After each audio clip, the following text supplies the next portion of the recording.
할렐루야. 오늘도 우리 청년부, 학생부 예배 오신 여러분들을 환영하고 축복합니다. 우리 다 같이 주님을 찬양하며 함께 나가겠습니다.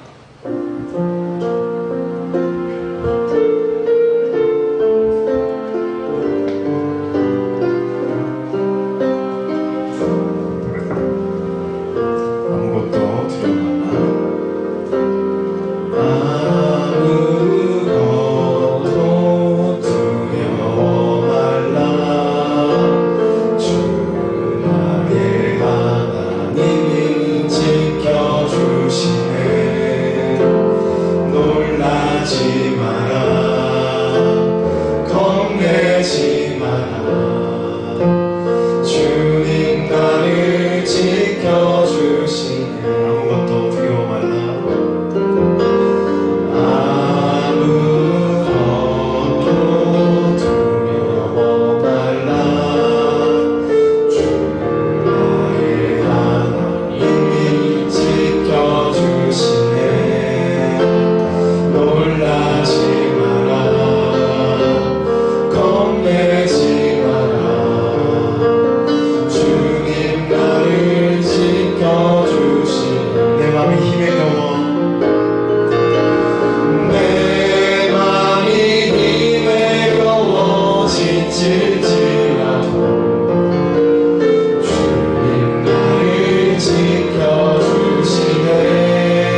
또한 말씀을 전할 때 성령님께서 각자의 심령을 만지시며 크신 은혜의 말씀 허락하실 줄 믿습니다.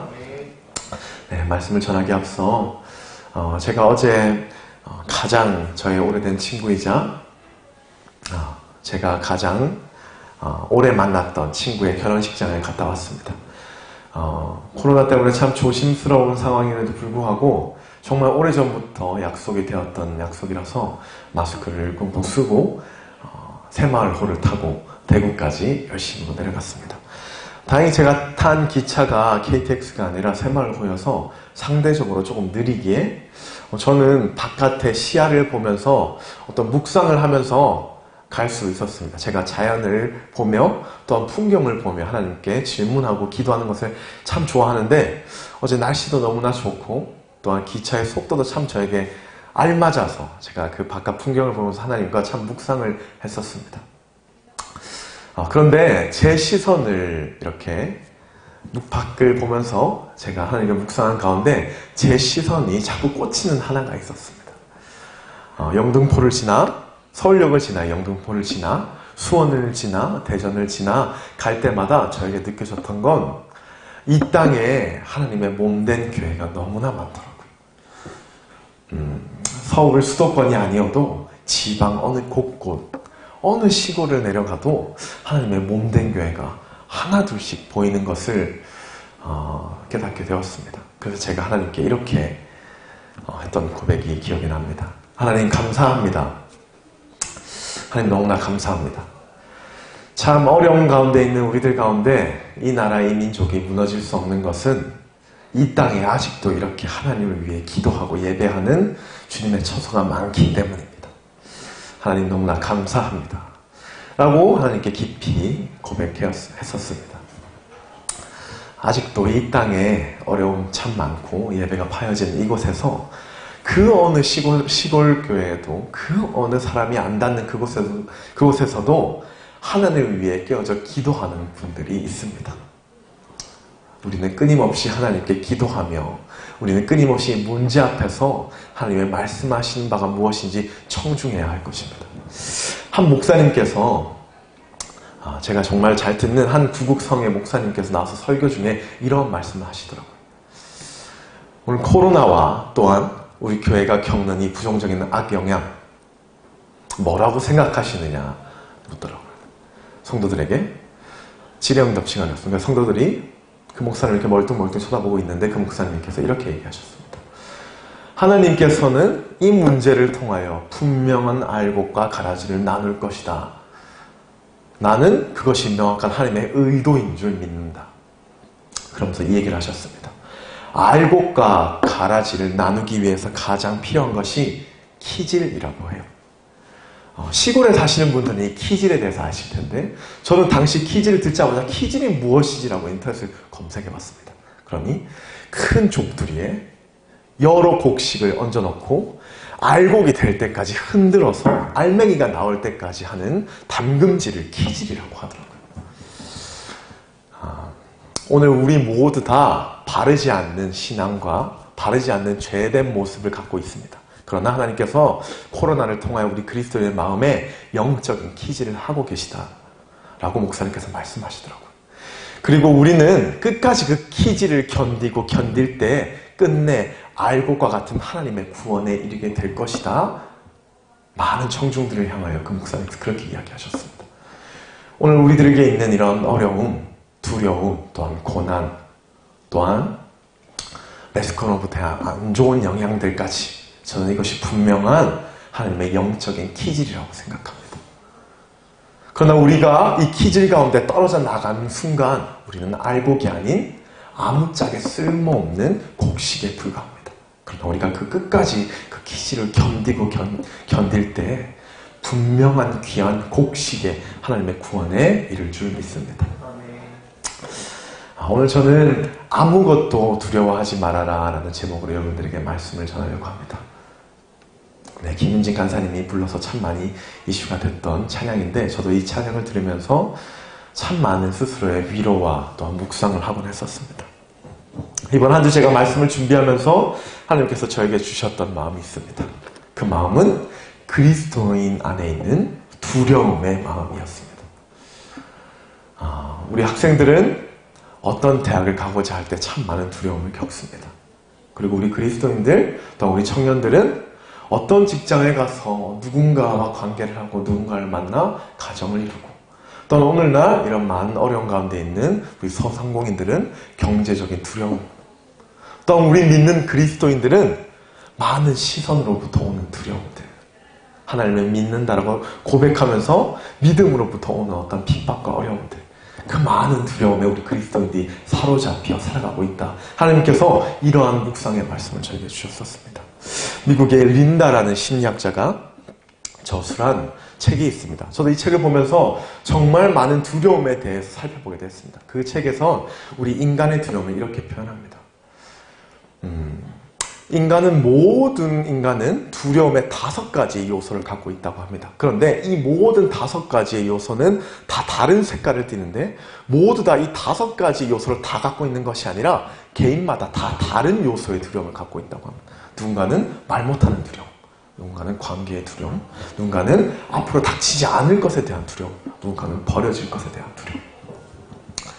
그런데 우리가 우리 스스로의 두려움을 빨리 파악하지 않고, 우리가 우리 스스로에 대한 두려움, 내가 어떠한 두려움의 색깔을 갖고 있는지 빨리 파악하지 않고 인생을 살아간다면 그 두려움이야말로 나의 인생을 망치는 가장 지름길이다. 이 책에서 이렇게 저서하고 있습니다.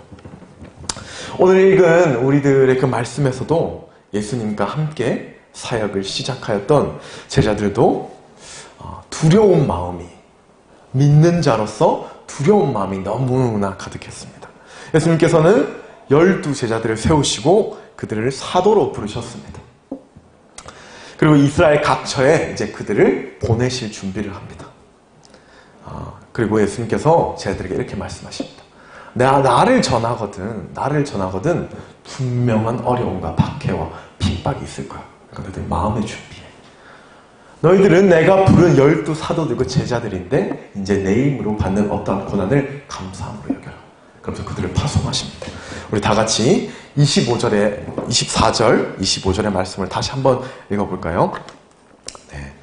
네, 읽어보겠습니다. 시작. 제자가 그 선생보다 또는 종이 그 상전보다 높지 못하나니 제자가 그 선생 같고 종이 그 상전 같으며 조카도다.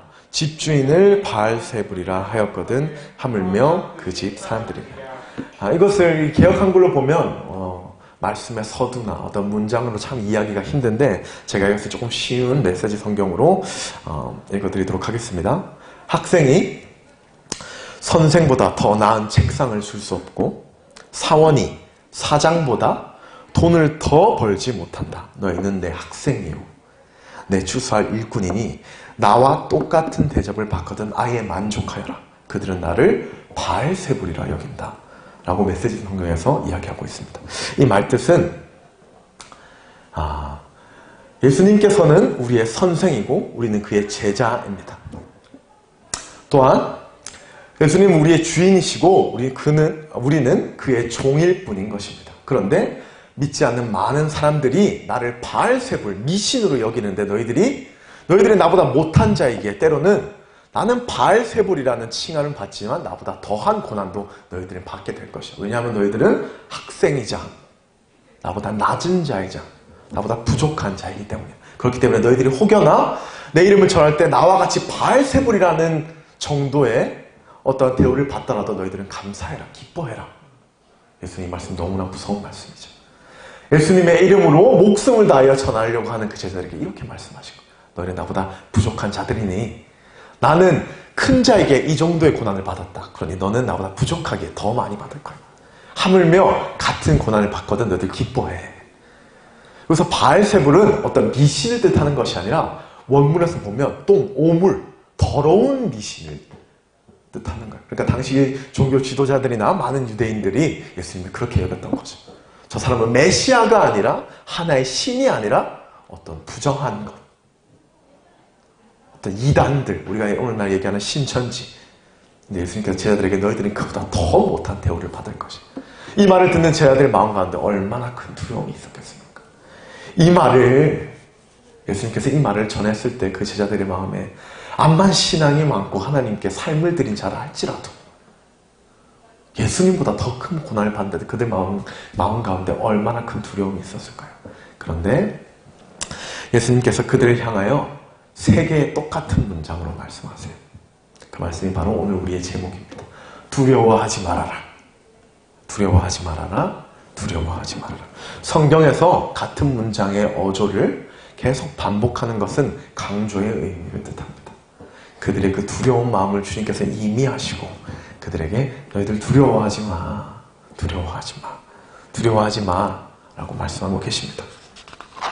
그리고 그 다음 절에 하나님 너희들 믿는 너희들이 내 이름으로 나아가야 될 때 왜 너희들이 두려워하지 않을 수 있는지에 대한 이유를 너무나 자세하게 살펴보고 있습니다. 오늘 말씀을 통해서 우리는 예수님이 제자들에게 말씀하신 우리가 세상 가운데 나아갈지라도 주님의 복음을 전할지라도 하나님을 믿는 자녀로 살아간다 할지라도 우리가 두려워하지 않을 수 있는 이유 3가지를 하나님의 말씀인 줄 알고 받아보도록 하겠습니다.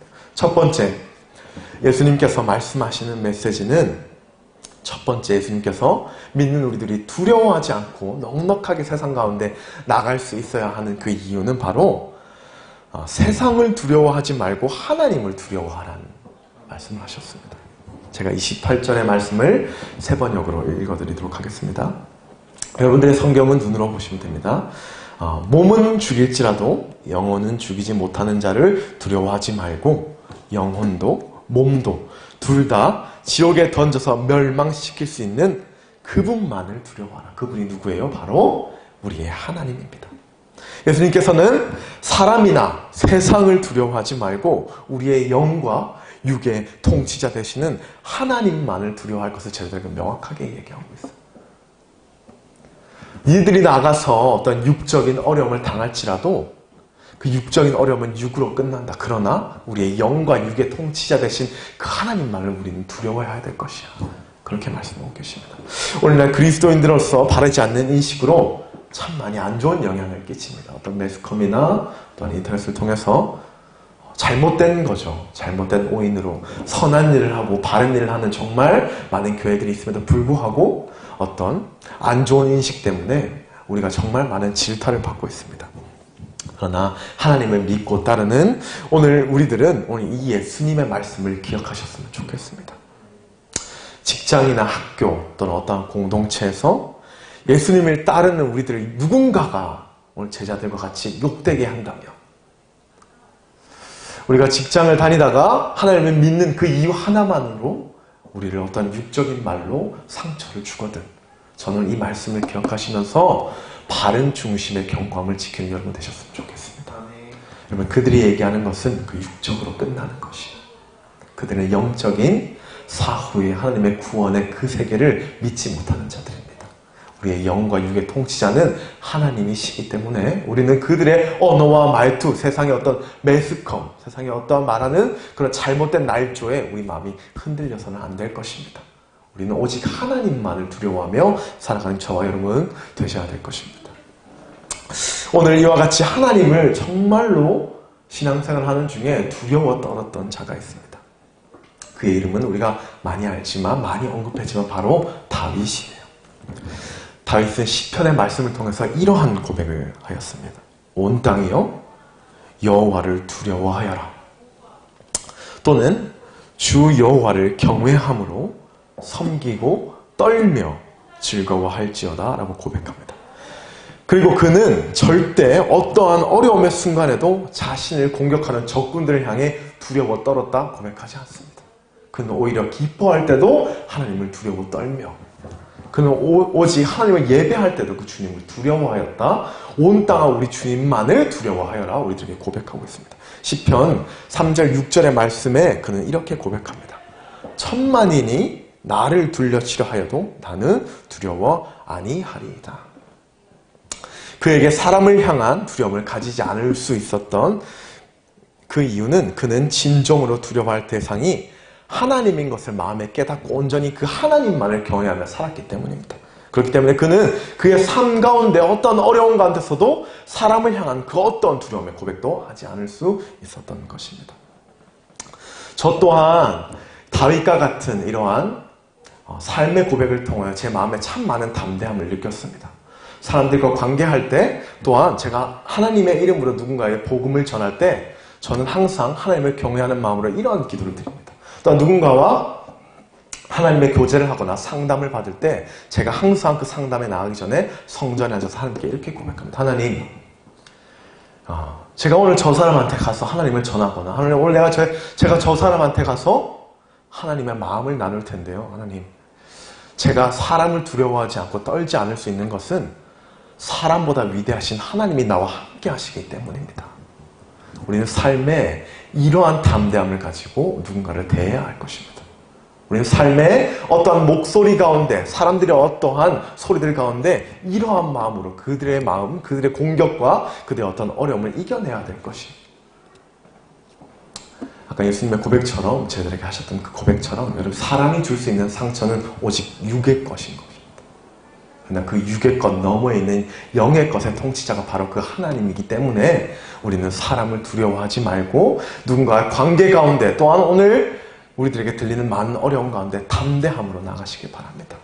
오직 우리가 두려워 떨며 우리가 경외해야 할 분은 하나님인 것을 마음의 중심에 굳게 두고 우리 마음의 견고함으로 나아가야 될 것입니다.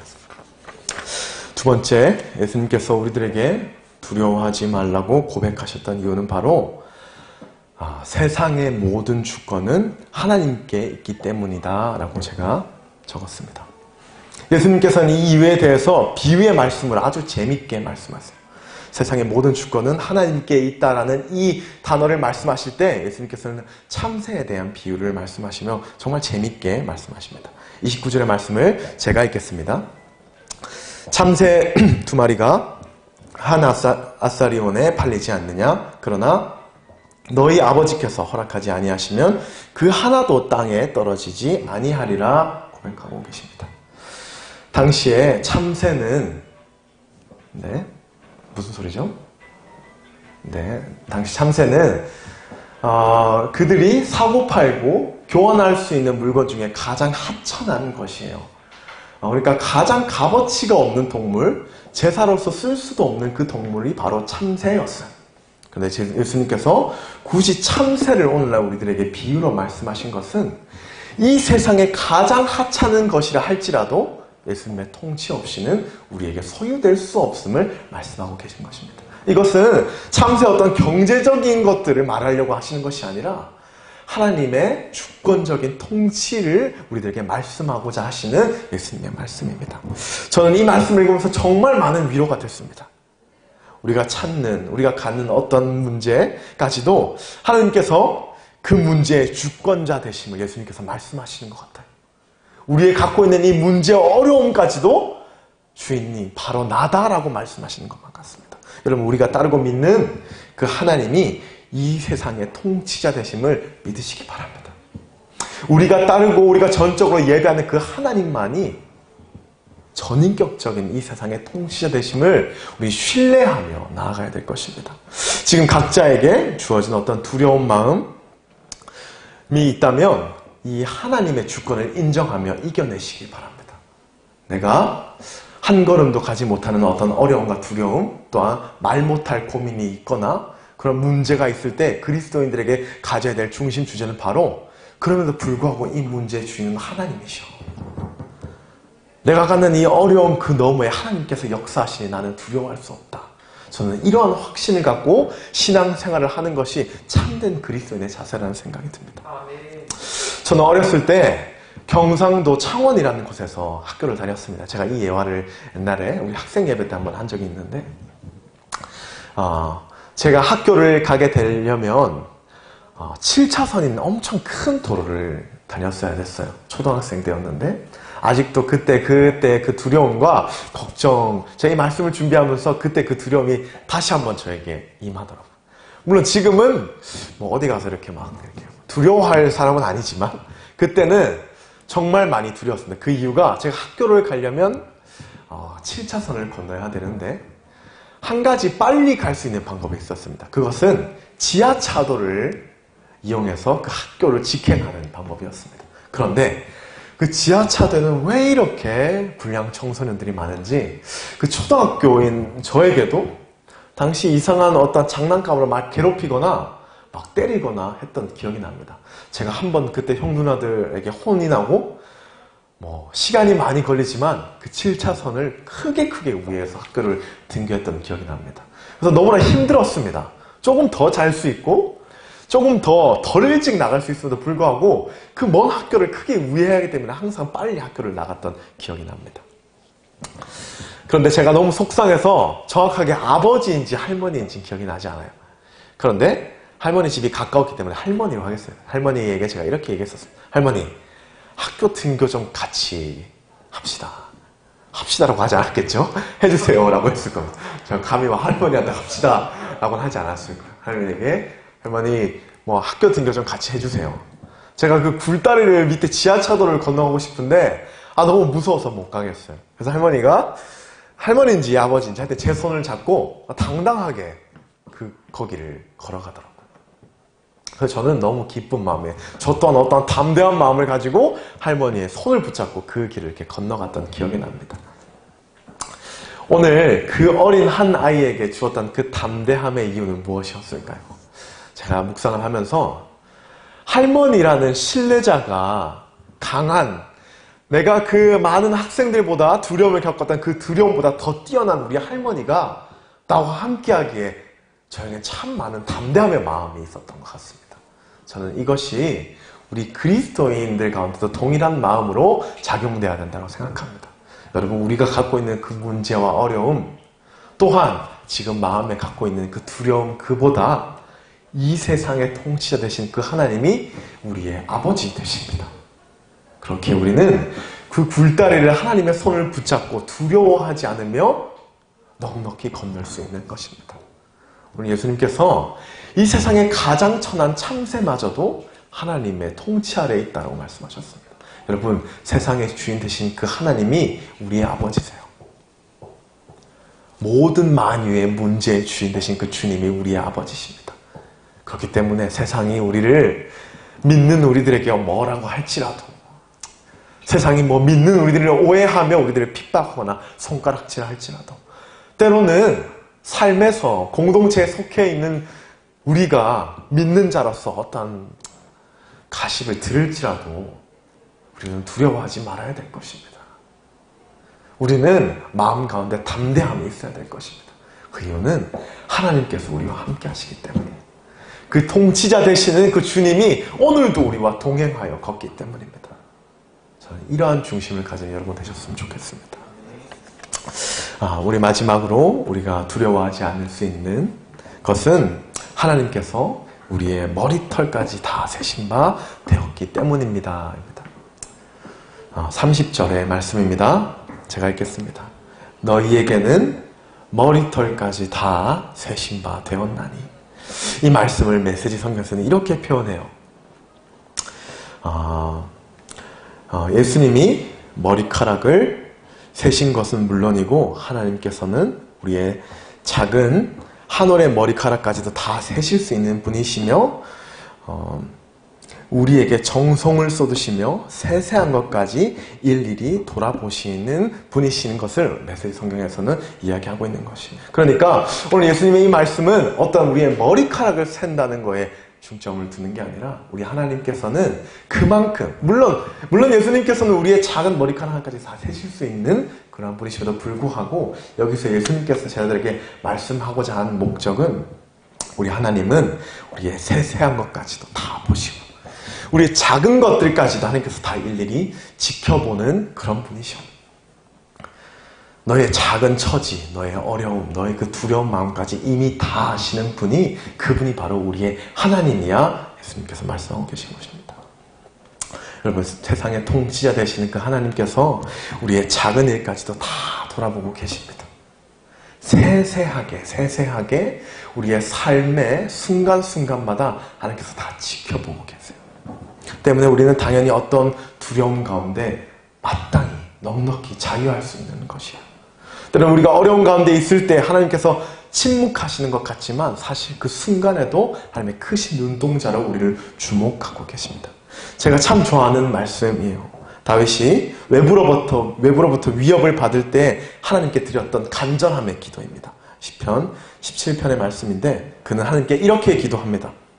주께 피하는 자를 그 일어나 치는 자에게서 오른손으로 구원하시는 주여, 주의 기이한 인자를 나타내소서. 나를 눈동자같이 지키시고 주의 날개에 그늘 아래 감추사. 여기서 다윗은 여호와 하나님의 도우심을 눈동자로 표현해. 눈동자. 아버지, 내가 이런 어려운 가운데 있습니다. 그러나 하나님은 오늘도 그 크신 눈동자로 나를 바라봄을 믿습니다. 하나님, 나를 구원하여 주시옵소서. 아버지, 나를 도와주시옵소서 라고 고백합니다. 이 눈동자라는 것의 의미가 바로 감찰하시는 하나님의 의미예요. 오늘도 지켜보시는 하나님의 의미. 여러분, 하나님께서는 우리의 일거수일투족을 다윗의 고백과 같이 어떠한 어려움, 어떠한 문제, 어떠한 두려움 다 지켜보고 계십니다. 주님의 그 크신 눈동자로 때로는 침묵하고 일하시지 않고 어떤 말씀하시지 않는 것만 같지만 그것은 우리의 믿음 없음 때문에, 우리의 죄성 때문입니다. 사실 그는 한 번도 그분의 눈을 거두신 적이 없는 신실한 하나님이세요. 우리의 머리카락까지 예수님께서 다 세신 바, 그분이 바로 우리의 하나님이라 말씀하고 계세요. 우리는 담대해야 될 것입니다. 세상이 주는 어떤 어려운 가운데 담대함으로 하나님의 복음을 전해야 될 것이에요. 삶의 두려움 가운데 믿는 자로서 담대함으로 나아가야 될 것이에요. 저는 하나님 이름에 먹칠하지 않았으면 좋겠어요. 말씀에서 이렇게 우리에게 두려워하지 말라 이야기하고 있습니다. 한 번도 아니라 3번이나 하나님께서 강조하고 계세요. 그리고 믿는 우리들에게 그거에 대한 이유를 너무나 자세하게 나열해 주고 계세요. 근데 그 이유는 세상이 줄 수 있는 그 어떤 이유보다 가장 위대한 이유가 바로 이 이유입니다. 그런데 이 말씀을 떠나는 그 순간 다시 우리는 세상에 부끄러워하며 숨으며 복음 앞에 당당하지 않으며 담대하지 않은 마음을 드러낼 때가 있습니다. 여러분, 하나님 이름에 먹칠하지 않길 바랍니다. 전능하시고 완전하신 오늘도 우리를 바라보시는 그 하나님의 이름 앞에 담대하며 나아가십시오. 아까 제가 얘기하였던 키즈를 기억하시며 때로는 지금 영적인 키즈를 가하고 있는 그 상황입니다. 그러나 우리 끝까지 그 키즈를 버티기 바랍니다. 두려워하지 않고 당당히 복음 앞에 서길 바랍니다. 예배 앞에 서며 우리만큼은 각자의 처소에서 끊임없이 예배에 순종하며 나가는 일이 됐으면 좋겠습니다. 이 세상에 그 하나님이 우리와 함께 하시기 때문입니다. 여러분, 제가 마지막으로 미국 여성 최초의 노벨 문학상을 받았던 펄벅 여사님의 신앙 고백의 말씀을 듣고 이 예배를 마치겠습니다. 그녀는 선교사였던 부모님과 같이 어린 시절을 중국에서 보냈다고 합니다. 어느 해 가뭄이 그들이 선교지했던 그 마을에 극심한 가뭄이 들었습니다. 아버지가 때마침 먼 여행으로 집을 비운 그 사이에 마을 사람들이 지금 우리에게 닥친 이 모든 가뭄과 어려움은 바로 저 백인인 선교사 때문이다 라고 하며 그들을 위협할 궁리를 하고 있었습니다. 그리고 그 많은 마을 주민들이 그들을 해하려고 어떤 몽둥이와 많은 무기들을 가지고 직접 그 집을 닥치길 위기에 처해 있었습니다. 그런데 그 소식을 들었던 그 여사님의 어머니가 그 여사님에게, 아이에게 있는 찻잔을 다 내오려고, 모든 찻잔을 다 내오고 거기 있는 케이크를 준비하렴이라고 얘기를 했습니다. 그 아이도 당시의 상황을 알았기 때문에 많이 두려웠을 거예요. 그런데 어머니의 반응할 수 없는 어머니의 어리둥절한 그 지시 때문에 하는 수 없이 그 많은 찻잔을 다 준비하고 그리고 그 케이크를 잘라서 기다리고 있었습니다. 그리고 평소와 같이 행동하는 그 어머니와 동일하게 평소와 같이 행동하고 있었습니다. 그런데 이제 대문을 열어놓고 그 사람들을 맞을 준비를 하고 있었던 거예요. 그리고 많은 군중들이 그 집을 해하려고 많은 몽둥이와 어떤 해할 기구들을 갖고 그 집을 들이닥칩니다. 그런데 대문이 굳게 잠겨 있는 것이 아니라 대문이 열려 있고 여느 상관없는 많은 찻잔들과 케이크가 그들 눈에 보입니다. 그리고 그 어린 아이의 어머니가 그들에게 이렇게 얘기합니다. 와서 즐기십시오. 외국은 그렇게 표현하니까 와서 이 많은 차와 케이크를 즐기십시오. 같이 나눕시다. 그들은 너무나 어리둥절했습니다. 그들이 어떤 도망을 가거나 저항을 하거나 문을 잠갔다면 어떤 해함을 했을 텐데 너무나 의연한 대처에 그들 어리둥절하다가 그때 그 어려움을 이렇게 쉽게 넘겼다고 합니다. 그 어린아이가 이제 어른이 되고 그 노벨 문학상을 받은 그분이 어머니에게 나중에 물어봤다고 합니다. 어머니, 어떻게 그때 그렇게 대처할 수 있었습니까? 그러다 어머니가 하셨던 말씀이 막다른 길이었다고 해요. 진짜 막다른 길. 한 치 앞도 볼 수 없는, 이제 목숨이 위험한 그 상황이잖아요. 아이가 있고 남편은 집을 떠난 상태. 근데 그분께서 이 말씀을 묵상했다고 합니다. 그러면서 그분 마음에 가장 큰 담대함의 마음이 생겼다고 하는데 그 말씀을 제가 읽겠습니다. 이사야 41절 10절의 말씀입니다. 하나님께서 우리 이스라엘 백성에게 하셨던 말씀인데 두려워 말라 내가 너와 함께 함이니라. 놀라지 말라 나는 내 하나님이 됨이니라. 내가 너를 굳세게 하리라. 참으로 너를 도와주리라. 참으로 나의 의로운 오른손으로 너를 붙들리라 였습니다. 이 말씀을 묵상하는 순간 그 어머니의 마음에 형용할 수 없는 담대함의 마음이 생겼다고 합니다. 그 이유는 그 하나님께서 나와 함께 하심을 믿었기 때문이에요. 여러분, 우리는 아까 제가 얘기했던 것처럼 하나님은 오늘 우리 말씀 정경을 통해 우리들에게 삶의 하나님의 이름을 가지고 나아가는 너희 모두들 절대 두려워하지 마. 세상의 말과 세상 사람들의 어떤 어려움 너희들 신경 쓰지 마. 두려워하지 마. 내가 너희를 굳세게 할 거야. 내가 오른손으로 너희들을 붙들 거야. 넉넉히 이겨내렴. 이렇게 말씀하고 계십니다. 제가 여러분의 모든 문제와 두려움을 알 수 없지만 여러분, 하나님은 그 문제, 그 고난, 그 어려움, 우리가 가는 이 두려움 너머에 계시는 완전하신 분이십니다. 그 하나님은 오늘도 우리에게 동행의 약속을 허락하셨습니다. 그렇기 때문에 믿는 우리들이라면 담대히 우리의 걸음을 걸어가야 될 것입니다. 그리고 하나님의 마지막에 그때 기쁜 구원을 같이 누리는 저와 여러분 되시기를 진정으로 축원드립니다. 네, 기도하겠습니다.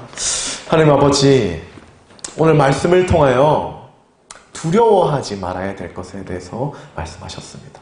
그럼 제자들에게 너희들은 분명히 고난과 어려움이 있을 거라고 얘기하였지만 그들에게 위로의 말씀으로 그러나 두려워하지 말아라 3번 그들에게 강조하며 말씀하십니다. 이 세상에 통치하는 온전히 주님 되시며 하나님이 우리와 함께 하시고 또한 주님께서 우리의 머리카락까지 세시는 세세한 눈동자로 우리를 지켜보신다 말씀하셨습니다. 아버지, 이 언약의 묵시의 말씀 붙들고 우리 다시 세상 가운데 나아갑니다. 뒤돌아서지 않게 하여 주시옵소서. 주님의 그 말씀 앞에 굴복하지 않는 우리들 되게 하여 주시옵소서.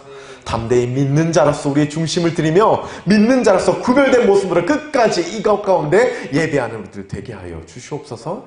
그럴 때 마지막 그때 아버지 영혼의 키질이 끝난 그때 구원의 기쁨을 누리는 우리 될 수 있도록 인도하여 주시옵소서. 감사드리며 예수님의 이름으로 기도드렸습니다.